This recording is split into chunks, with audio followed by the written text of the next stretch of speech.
Oh, je suis pas content.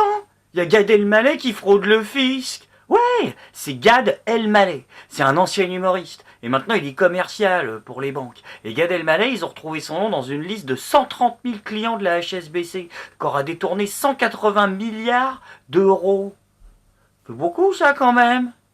Pour les artistes comme vous, français, certains viennent s'installer en Suisse pour payer moins d'impôts, pour pas payer d'impôts. Vous, c'est quelque chose que vous feriez? Non.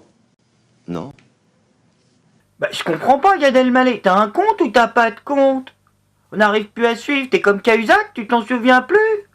Après, l'autre, il va nous casser les couilles avec ses histoires de « Oui, je rêve d'une banque qui fait les SMS illimités, machin. » T'es au courant que là, ce qu'il te faut, Gad, c'est pas une banque qui fait les SMS illimités. Là, ce qu'il te faut, c'est une banque qui permette de pas te faire gauler.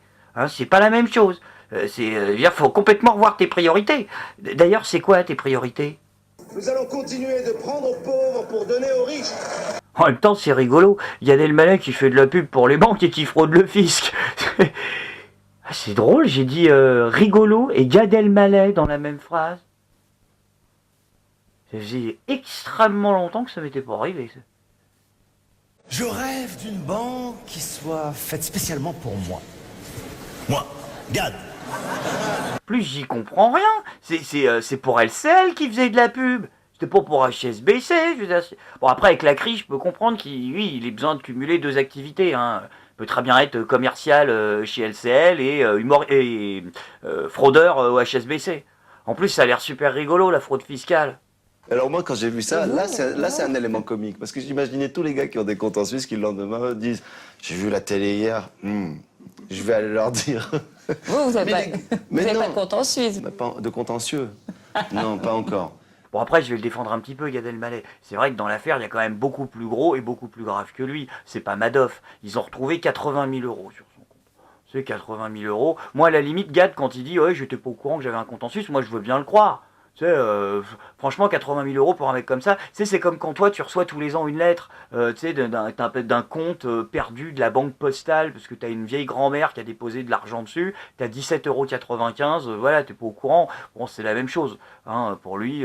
Ça se trouve, c'est un vieux compte dans lequel il mettait que des trucs dont il se sert plus aujourd'hui. Tu sais, genre, les bibelots, les photos de famille, des vannes marrantes. En plus, moi, j'étais vachement étonné. Bon, oui, c'est quand même un mec bien, à la base, Gad Elmaleh. Il s'en soucie des pauvres. Bah oui, il était le parrain des enfoirés. Les enfoirés. Si, c'est une émission de télé. Ah bah, c'est très simple, je vais vous expliquer. Ça passe une fois par an. En fait, c'est une demi-centaine de multimillionnaires qui demandent à des smicards de donner de l'argent à des SDF. En gros, c'est ça. Oui, oui, ils ont osé, bien sûr. Et Gad Elmaleh, il était parrain de ce truc-là. Moi, j'y travaille au Resto du Cœur. Je suis du côté des bénévoles. Je sais comment ça se passe. Eh ben, je suis désolée, mais tous ces artistes, c'est pour leur image. Faut savoir qu'il y en a qui font la queue pour être au Resto du Cœur. Non, pour être dans les enfoirés. Ils en ont rien à foutre de la misère. Mais pas tous, tu écoute, vas pas rejeter les... Quand vous voyez Gad Elmaleh qui fait une pub devant le micro sur LCL, excusez-moi. Ah non, mais moi, les enfoirés, ça me... Non, c'est les artistes, tu dis que tu mets en doute leur sincérité. Mais bien sûr que je mets en doute. Tu sais, Gad Elmaleh, je veux pas faire le démago, hein, mais s'il y avait un peu plus de gens qui payent leurs impôts, bah, on en aurait peut-être plus besoin des restos du cœur. En même temps, toi, ça te ferait chier. Bah oui, toi, t'as envie qu'ils continuent, les restos. Ouais, super! Longue vie aux pauvres et aux SDF, qui puissent continuer à nous permettre de faire notre promo à l'œil sur TF1 tous les ans. Attention, l'extrait vidéo qui va suivre est une déclaration de Jacques Attali disant un truc pas trop con. Les équipes de Je suis pas content tiennent donc à s'excuser pour la gêne occasionnée. Merci de votre compréhension. Je pense, je ne veux pas le dire trop fort, qu'il serait aussi très fâché de la façon dont des stars plus ou moins significatives ont utilisé les restos du cœur pour leur propre gloire. Franchement, tu fais chier, hein, Gad Elmaleh. Pourquoi t'es obligé d'aller faire de la fraude fiscale? On a déjà les politiques pour ça. Alors déjà que les politiques font tout comme les humoristes, alors si les humoristes commencent à faire tout comme les politiques, ça va être très long dans ce pays, je te jure. Je suis pas content.